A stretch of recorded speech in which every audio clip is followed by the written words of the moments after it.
ఇప్పుడు అక్క police station ఎలా కూర్చుంది అసలు? ఏమన్నా అయ్యో అమ్మని చంపాను అనే లేదా ఆమెకి నేను అడిగిన వెళ్ళి సార్ వాళ్ళు ఎవరు లేరు, పక్కనే మా మామ ఉన్నాడు. మా మామ అంటే ఇప్పుడు సిఐ సార్ వాళ్ళ డ్రైవర్ అని మా మామ. అయితే నేను వెళ్ళి అడిగిన మా మామ పక్కన ఉంటే, నువ్వు నువ్వు అయితే ఈ ఫోను ఒక ఫోన్ ఉంటుంది ఇంట్లో, ఆ ఫోన్ పైన పడేసింది మమ్మీ పాత ఫోను. అయితే ఆ ఫోన్ తీసుకురావడానికి మేము వచ్చినాం. వస్తే అడ్రస్ చెప్పింది అది ఎక్కడ ఉందని. నేను స్కూల్ నుంచి వచ్చినాక ఎతికిన, దొరకలేదన్న నాకు ఆ ఫోన్. అక్కడ వేసేసిందంట, నాకు కాల్ చేసి అక్కడ పైన వేసేసిందంట. అయితే నేను మా మామకి అంటే ఇవ్వరు కానీ మా మామ ఇచ్చింది అడగగానే. నేనేం చేసిన, ఫస్ట్ లాక్ తీసి ఫోన్ కాల్ లిస్ట్ తీసేవారు. ఫస్ట్ శివ డిజైన్ ఉంది. నాకు అసలు అప్పుడు మైండ్ పనిచేయలేదు అసలు. ఆయనకి ఎందుకు ఫోన్ చేసిన అంతే చెప్పి సార్ వాళ్ళ హ్యాండ్ వర్క్లకి ఆ ఫోన్ వెళ్ళిపోయినాక ఇంకొక ఫోను అక్క బయట కూర్చుంటే పోయి నేను అడిగిన, నువ్వే కదా మమ్మీని చంపించింది, నువ్వే కదా ఇంత చేయించింది అంటే ఏం రెస్పాన్స్ అవ్వట్లేదు. అవ్వకపోతే ఇంకా నాకు ఏం చేయాలి అర్థం కాలేదు. ఆ రోజు తిట్టిన. మా అక్క ఏమంటుంది, ఇప్పుడు నేను ఒకవేళ చంపించుంటే మరి మళ్ళీ నేనే పెద్దమ్మ వాళ్ళు ఎందుకు ఫోన్ చేసిన, నేనే పెద్దమ్మ వాళ్ళకి ఎందుకు నువ్వు మైండ్ లేకుండా మాట్లాడుతున్నావు, ఓవర్ యాక్షన్ చేయకు అంటే చంపలు వలుగుతాయి.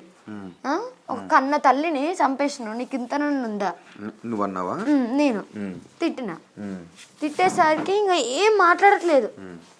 ఇవన్నీ కూడా మమ్మీకి నంది అవార్డు వచ్చింది. ఇవన్నీ మమ్మీ షీల్డ్స్. ఇది మమ్మీ నంది అవార్డుది ఫ్రేమ్, అక్కడ నంది అవార్డు ఉంది. అవన్నీ కూడా మమ్మీది. సో ఇప్పుడు అవన్నీ జ్ఞాపకాలు కదా. ఓకే, అప్పుడు ఏం జరిగింది స్టేషన్లో? నాకు అక్క నువ్వు దగ్గరికి వెళ్ళి అడిగినా కూడా ఏమీ పశ్చాత్తాపం లేదు అస్సలు. అంటే ఎడవట్లే కూడా కనీసం మమ్మీ చనిపోయిందని. ఇట్లా నార్మల్ కూర్చుని ఎట్లా ఉంది అసలు? ఆమె బాడీ లాంగ్వేజ్ ఎట్లా ఉంది? నార్మల్ గానే కాలు ఊపుకుంటూ కూర్చుని కొంచెం ర్యాష్ గా మాట్లాడుతుంది స్టేషన్ లో కూడా. సార్ వాళ్ళతో ఏం మాట్లాడుతున్నావు అన్నాడు అని తీసుకొచ్చేసి నేను పెద్దమ్మ వాళ్ళ దగ్గరికి వెళ్ళి కూర్చున్నాక పొద్దున మార్నింగ్ 6-5 అట్లా శివ అనే వ్యక్తిని నల్గొండలో పట్టుకొని వచ్చిరంట.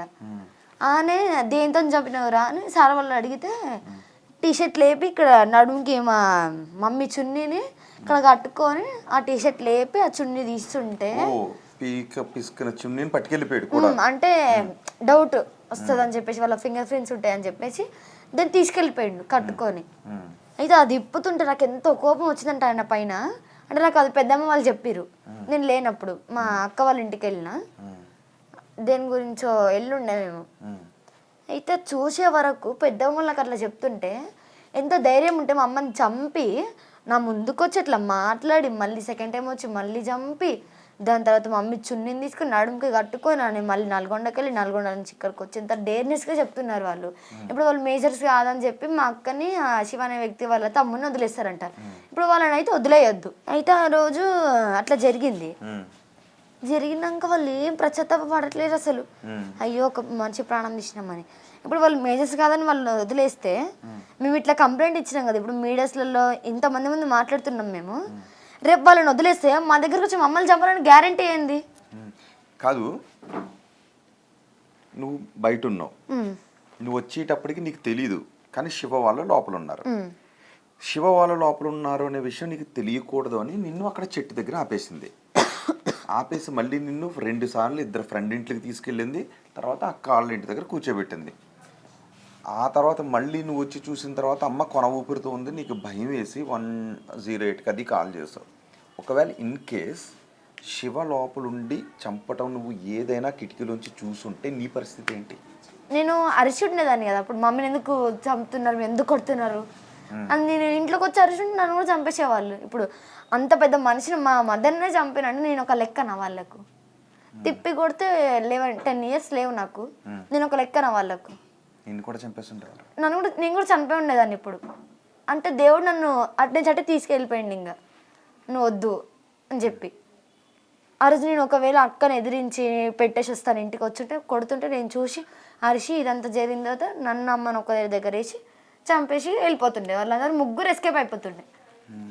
ఇప్పుడు మా అక్క వాళ్ళ తమ్ముడు మేజర్స్ కాదని వదిలిపెట్టేస్తే ఇప్పుడు వాళ్ళు మా మమ్మీని చంపిర్రు, ఇప్పుడు మమ్మల్ని చంపాలని మా పెద్దమ్మ వాళ్ళని మా ఫ్యామిలీని ఇంకేమైనా చేయరని మాకు గ్యారంటీ ఏంది అంటే ఒక వాళ్ళ మదర్ కూడా ఏం మాట్లాడుతుంది, నా కొడుకు కరెక్ట్ పనే చేసిండు, మంచిగానే చంపిండు. వాళ్ళ అమ్మకి ఏం తెలుసు అసలు? వాళ్ళ అమ్మ ఎవరు? వాళ్ళ ఊరు తెలియదు, వాళ్ళ పేరు తెలియదు, వాళ్ళు ఎక్కడ ఉంటారో తెలియదు, వాళ్ళ ఏ కులం, వాళ్ళ డీటెయిల్స్ కూడా తెలియదు మాకు. వాళ్ళు కూడా అంటే ఇట్లా నువ్వు చంపేసి ఎంత అది ఏమంటారు, సపోర్టింగ్ వాళ్ళ ఫ్యామిలీ వాళ్ళ అమ్మమ్మ కాల్ చేసి నువ్వు ఆమెను చంపేసి ఒక బస్తలో వేసేసి కట్టాడు పడేసిరా, నువ్వు ఆ పెద్ద పాపని తీసుకొని వచ్చేసి. చంపేటప్పుడు వాళ్ళ అమ్మమ్మ కాల్ చేసిందా? అది ఇవన్నీ మాకు సార్ వాళ్ళు చెప్తే, సార్ వాళ్ళకి సార్ అంటే ఈ శివ వాళ్ళు సార్ వాళ్ళకి చెప్తే, సార్ వాళ్ళు మా పెద్దమ్మ వాళ్ళకి చెప్తే, పెద్దమ్మ వాళ్ళు నాకు చెప్పారు. అసలు ఏమనిపించింది అని చూస్తే చెప్పు. ఎవరిని చూస్తే? శివని, మీ అమ్మని చంపింది శివ, చంపించింది మీ అక్క అని చూసినప్పుడు నీకు వచ్చిన కోపం ఏంటి? నాకు నా ముందు నేను చంపేసేదాన్ని, అంటే నేను చిన్నగా ఉన్నా కూడా కొట్టేదాన్ని. నేనైతే చంపేంత లేదు కానీ నాకు కొట్టేదాన్ని. అసలు నాకు వాళ్ళు ఇప్పటికి కనబడ్డా కూడా నేనేం చేయకపోయినా మా పెద్దమ్మ వాళ్ళు మాత్రం ఊరుకోరు, ఎందుకంటే ఒక నిండు ప్రాణాన్ని తీసిరు. ఇప్పుడు నాకు పోయిన సంవత్సరం February 11కే మా డాడీ బేకరీకి వెళ్తూ డ్యూటీకి వెళ్తూ ట్యాంకర్ వచ్చి గుద్దేసింది. అట్లా February 11కి మా డాడీ చనిపోయింది, సండే రోజు. మా డాడీ చనిపోయి ఒక సంవత్సరం అయింది అంతే. ఇప్పుడు ఈ నెక్స్ట్ ఇయర్ 2024లో మా డాడీ చనిపోయింది, ఇప్పుడు 2025లో మా మదర్ చనిపోయింది. ఇప్పుడు నాకు అమ్మ నాన్న ఎవ్వరు లేరు, మా కుటుంబానికి న్యాయం జరగాలి, వాళ్ళు బయటికి రావద్దు. ఇప్పుడు వాళ్ళకి ఒక 3 నెలలు శిక్ష పడుతుందంట.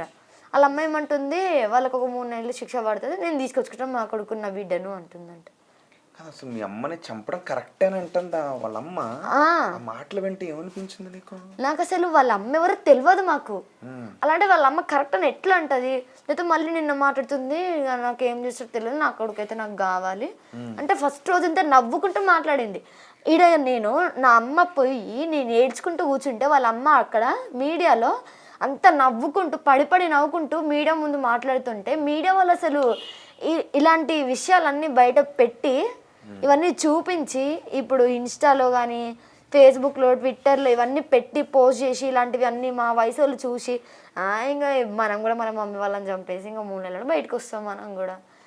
ఇలాంటి వాటిని చూసి మాకేం కాదు, ఈ మీడియా వాళ్ళు కూడా ఫుల్. నేను ఆ రోజు ఏడుస్తుంటే గాంధీ భవన్లో ఎడవనియట్లేదు నేను అసలు. ఆ రోజు కూడా తీసుకొచ్చేసి మాట్లాడు అంటే నా అమ్మ చనిపోయి నేను ఏడుస్తున్నా, ఇలాంటి టైంలో అడగండి చెప్తా. అప్పుడు నేను నా అమ్మను పట్టుకొని ఏడుస్తుంటే అక్కడి నుంచి నన్ను గుంజుకొచ్చి అంత బలవంతం చేసిన అతను మాట్లాడింది. జరిగింది అనేది నీకే తెలుసు కదా, ఆ అక్క తప్పించుకోవడానికి ప్రయత్నం చేస్తుంది కదా. ఎదురింటి వాళ్ళు కూడా ఏం చెప్పారు, వాళ్ళు కూడా లోపలికి వస్తే రానియట్లేదంట కదా, వద్దు రావద్దు లోపలికి అందంట కదా. సో అందుకని ఏం జరిగిందో నువ్వు చెప్తేనే అందరికీ తెలిసింది. ఫస్ట్ అక్క ఎంత దుర్మార్గంగా కిరాతకంగా బిహేవ్ చేసిందో నువ్వు చెప్తేనే కదా తెలిసింది. సో అందరికి అప్పుడు భయం వేసిందన్నమాట, ఇలాంటి అక్క కూడా ఉంటుందని అనిపించింది. సో వాళ్ళు ఎవరైనా వస్తుంటే రానిలేదు లోపలికి, అడ్డుకుందా వాళ్ళందరినీ? రానివ్వలేదు. ఇప్పుడు నా మమ్మీ లేదు కాబట్టి మా కుటుంబానికి ఏదో ఒక న్యాయం జరగాలి. మా మమ్మీ TSSలో జాబ్ చేస్తుంది. ఆ జాబ్లో శాలరీ మంత్లీ నాకు వేస్తే నా పై చదువులకి నాకు ఏమైనా ఉపయోగపడతాయి అంటే డిగ్రీ ఇంటర్ వీటికి.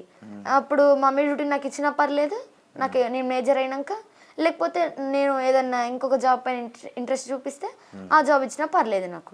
కానీ మా కుటుంబానికి మాత్రం న్యాయం జరగాలి, బయటికి రావద్దు.